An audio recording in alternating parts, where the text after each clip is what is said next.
أعوذ بالله من الشيطان الرجيم بسم الله الرحمن الرحيم ويسألونك عن ذي القرنين قل سأتلو عليكم منه ذكرا إنا مكنا له في الأرض وآتيناه من كل شيء سببا صدق اللہ العظیم۔ سورۃ الکہف کی یہ چند آیات آج ہم انشاءاللہ ان کا مطالعہ کریں گے۔ 11واں رکوع یہاں سے شروع ہوتا ہے۔ آیت نمبر 83 سے ہم کریں گے شروع انشاءاللہ، چند آیات کا مطالعہ کریں گے۔ اللہ کا ارشاد ہوتا ہے اپنے پیارے حبیب محمد عربی صلی اللہ علیہ وسلم سے، فرماتے ہیں وَيَسْأَلُونَكَ کہ یہ لوگ آپ سے سوال کرتے ہیں عن ذی القرنین، ذوالقرنین کے بارے میں۔ یہ یاد رکھو، یہودی جو تھے مدینہ کے، انہوں نے مشرکین مکہ سے کہا تھا 3 سوال کہ یہ 3 سوال پوچھو ان سے، اگر یہ صحیح جواب دیں گے تو پھر یہ نبی ہوں گے۔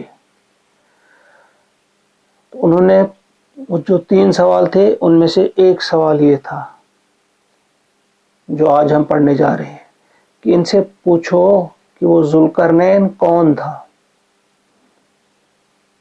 تو حضور علیہ الصلوۃ والسلام نے فرمایا کہ آپ سے پوچھتے ہیں ذوالقرنین کے بارے میں، آپ کہہ دیجئے قل سأتلو کہ میں جلد ہی یعنی قریب میں آپ کو بتا دوں گا، علیکم تمہیں منہ ذکرہ ان کا کچھ حال، یعنی ان کا واقعہ میں تمہیں بتا دوں گا ابھی کہ وہ کون تھے۔ اب فرما رہے ہیں انا مکننا، بے شک ہم نے ان کو تمکن عطا کیا تھا، اقتدار عطا کیا تھا، لہو انہیں فی الارض زمین میں، یعنی انہیں اقتدار بخشا تھا، انہیں حکومت عطا کی تھی۔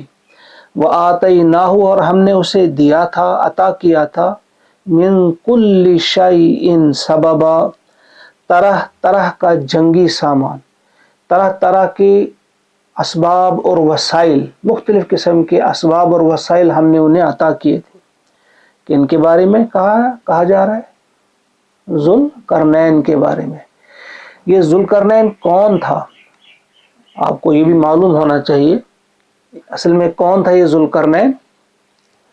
پہلے تو سمجھا یہی جاتا تھا کہ جو سکندر اعظم، الیگزینڈر دا گریٹ جس کو آپ کہتے ہیں، ان کے بارے میں یہ خیال کیا جاتا تھا کہ یہ وہی ہے، لیکن جو قرآن نے ان کی صفات بتائی ہیں وہ اس پر فٹ نہیں آتی ہیں، کیونکہ ذوالقرنین انتہائی نیک دل بادشاہ تھا، اس نے بہت اچھے کام کیے ہیں، اس نے اللہ تعالیٰ کے دین کی دعوت بھی لوگوں تک پہنچائی ہے، تو وہ اس پر فٹ نہیں آتا جس کے بارے میں وہ کہا جاتا تھا۔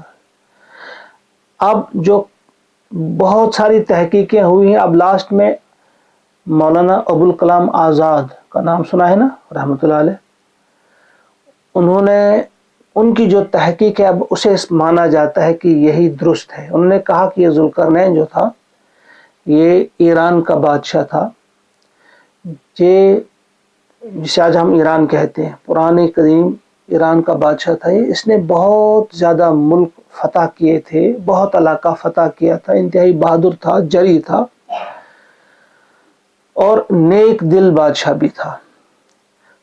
539 قبل مسیح سے اس کا عروج ہوا، 549 سے اس کا عروج ہوا، 539 میں اس نے بیبلونیا جسے کہتے ہیں آپ، اس کو بھی فتح کیا۔ 530 بارے آتا ہے کہ 530 قبل مسیح میں اس کی وفات ہو گئی۔ قبل مسیح سمجھتے ہو آپ؟ بیفور کرائسٹ، یعنی عیسیٰ علیہ السلام سے پہلے اتنے سال، جس طرح آج 2024 ہے نا، تو 539 میں اس نے بابل فتح کیا، اس کے بعد 530 میں اس کی پھر وفات ہو گئی، کیونکہ یہ نیچے کے لیے آتے ہیں، سمجھ گئے آپ، یعنی اتنے سال پہلے وہ پیدا ہوئے، پھر فلاں فلاں چیز کرتے کرتے کرتے کرتے، بہرحال یہ کون تھے؟ شاباش جواب دو، ذوالقرنین۔ یہ بادشاہ جو تھا سائرس کے نام سے یہ مشہور ہے، یا خورس، آپ جب دیکھیں گے، اس پر دیکھیں گے گوگل پر، آپ کو نکلے گا وہاں پہ سائرس، جب دیکھیں گے آپ وہاں آپ معلوم کر سکتے ہیں ٹھیک طرح سے اس نے کب کیا کیا کیا ہے، بہت ساری چیزیں وہاں آپ کو ملیں گی۔ تو یہ خورس بھی اس کو کہا جاتا ہے اور سائرس بھی اس کو کہا جاتا ہے، یہ اسی بادشاہ کے بارے میں ہے جس کے بارے میں یہاں ذوالقرنین کہا ہے اللہ تعالیٰ نے۔ اب کیوں کہا اسے ذوالقرنین؟ قرن سینگ کو کہتے ہیں، قرنین ہوئے دو سینگ، دو سینگوں والا۔ کہا جاتا ہے کہ جو تاج یہ پہنتے تھے، بادشاہ کا ہوتا تھا نا تاج، تو اس میں دو قسم کے وہ سینگ جیسے بنے ہوئے تھے، اس لیے اس کو دو ذوالقرنین کہا جاتا تھا۔ یا پھر دو بڑے علاقے انہوں نے فتح کیے تھے، لیڈیا اور میڈیا جس کو کہا جاتا ہے، وہ مشہور علاقے ہیں، تو اس وجہ سے بھی۔ یا پھر کہا جاتا ہے کہ ان کی سلطنت جو تھی وہ بالکل ایسے ہے جیسے کسی مینڈے کے دو سینگ ہوتے ہیں، اس کی طرح تھی، اس لیے بھی ان کو ذوالقرنین کہتے ہیں۔ لیکن زیادہ تر یہی ہے کہ دو سینگوں والا، یعنی دو سینگ جیسے بنے تھے ان کے تاج میں، تو یہی ذوالقرنین ہیں۔ انہی کے بارے میں فرمایا جا رہا ہے کہ ہم نے اسے، اللہ تعالیٰ فرماتے ہیں ہم نے اسے ہر قسم کے اسباب اور وسائل فراہم کیے تھے، ہر قسم کا جنگی سامان اسے فراہم کیا تھا۔ فَأَتْبَعَ سَبَبًا، تو اس نے پھر تیاری کی۔ اتبع ہوتا ہے پیچھے لگنا، اتباع کرنا، تو سببہ ہوا سبب، یعنی اس نے ایک مہم کی تیاری کی، اس نے کہا کہ ایک مہم پہ جائیں گے۔ کہاں گئے پھر؟ حتی اذا بلغ، جب وہ روانہ ہو گئے مہم پہ، مغرب کی جانب روانہ ہو گئی پہلے، یہاں تک کہ پہنچے، حتی اذا بلغ، یہاں تک کہ پہنچے مغرب الشمس، سورج غروب ہونے کی جگہ۔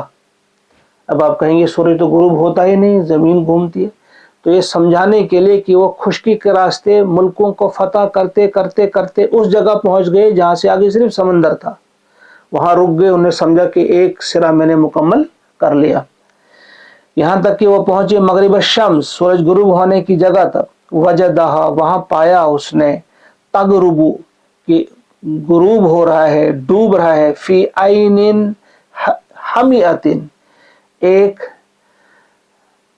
ایسے چشمے میں یا ایسے پانی میں جو گدلا ہے، یعنی سرخی مائل تھا وہ، تھوڑا سا گدلا پانی تھا وہ، اس میں وہ ڈوب رہا ہے سورج، وہاں دیکھا، یا دلدل آپ کہیں گے، وہ دلدل میں وہ ڈوب رہا تھا، یہ دکھ رہا ہے۔ جب انسان جاتا ہے نا، جب آپ بھی جائیں گے کسی جگہ سمندر سے دیکھیں گے آپ، وہاں جب سورج غروب ہوگا آپ لگے گا ایسا جیسے یہ پانی میں ڈوب رہا ہے، ڈوبتا تو نہیں پانی میں، لیکن لگتا ہے ایسے جیسے وہ پانی میں چلا گیا، وہاں اس نے ایسا پایا۔ ووجد، اور پایا، اندہا، وہاں پر اس کے قریب، قوما، ایک قوم، وہاں لوگ پائے، وہاں ایک قوم اس نے پائی۔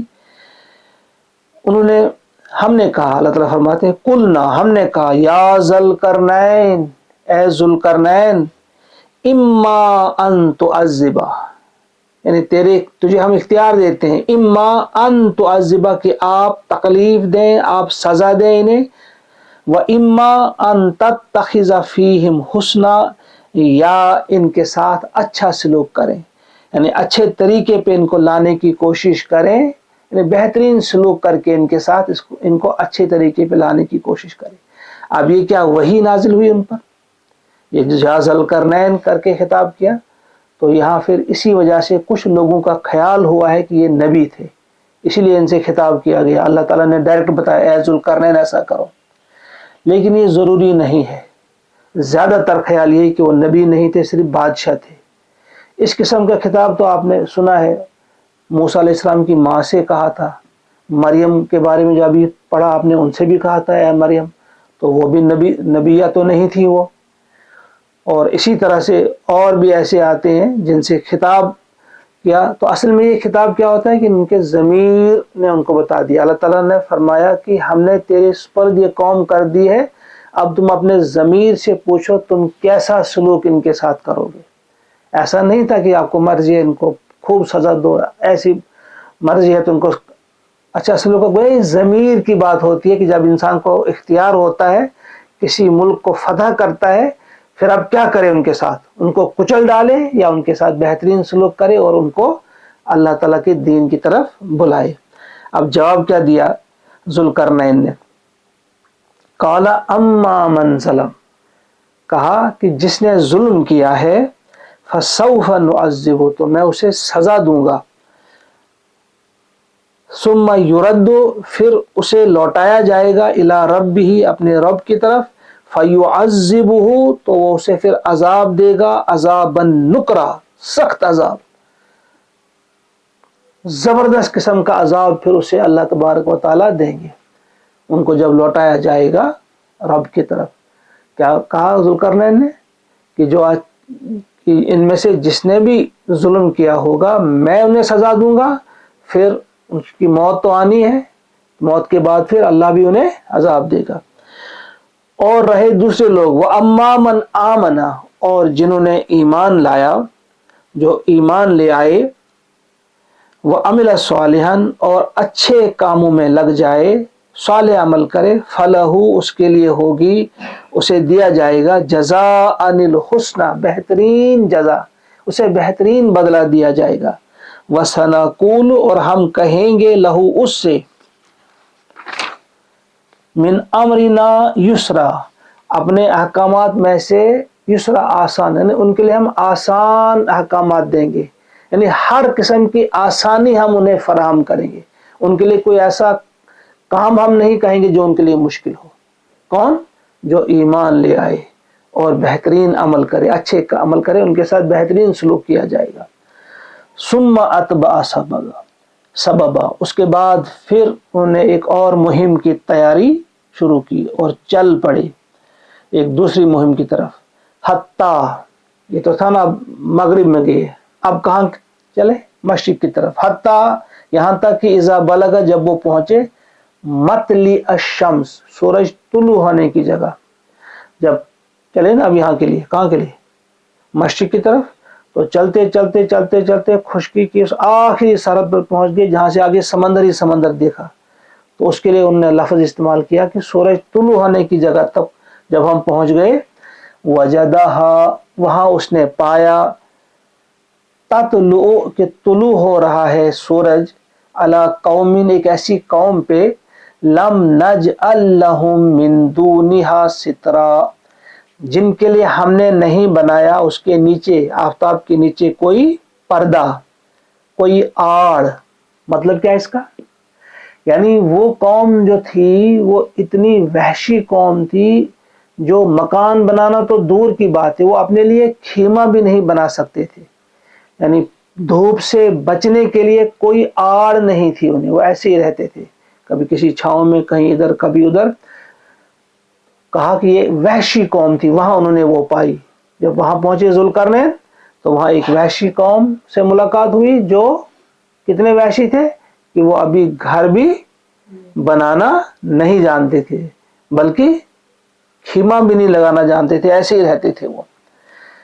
کذالک، پھر ایسا ہی ان کے ساتھ بھی ہوا، کذالک، ایسا ہی کیا گیا ان کے ساتھ۔ کیسا؟ جیسے ابھی مغرب الشمس تک پہنچے تھے نا، تو وہاں کیا کیا ان لوگوں کے ساتھ؟ جن نے غلطی کی تھی، جن نے قصور کیے تھے، ان کو سزا دی، اور جنہوں نے ایمان لایا اور جو نیک عمل کرنے کے لیے تیار ہو گئے، انہیں ان کے ساتھ آسانی کیا نا، کہا ان کے ساتھ بھی ایسا ہی کیا، سیم۔ وَقَدْ أَحَطْنَا، اور بتحقیق ہم احاطہ کیے ہوئے ہیں، بما لدیہ، جو کچھ اس کے پاس تھی، خبرہ، یعنی خبر، یعنی جو کچھ اس کے پاس تھی ہم سب خبر رکھتے تھے، کیا ہے ذوالقرنین کے پاس، کس قسم کا آئیڈیا ہے، کس قسم کا خیال ہے، اور کس کس قسم کا سامان ہے، انہوں نے کیا کیا، کیا نہیں کیا، کہاں گئے، کہاں نہیں گئے، پوری خبر رکھتے تھے۔ یہ ذہن میں رکھو کہ جواب دیا جا رہا ہے کن کو؟ شاباش، سوال کس نے کیا تھا؟ مشرکین مکہ نے سوال کیا تھا، اور ان کے جواب میں یہ بات بتائی جا رہی ہے۔ اور ان کو کس نے سکھایا تھا یہ سوال کرو؟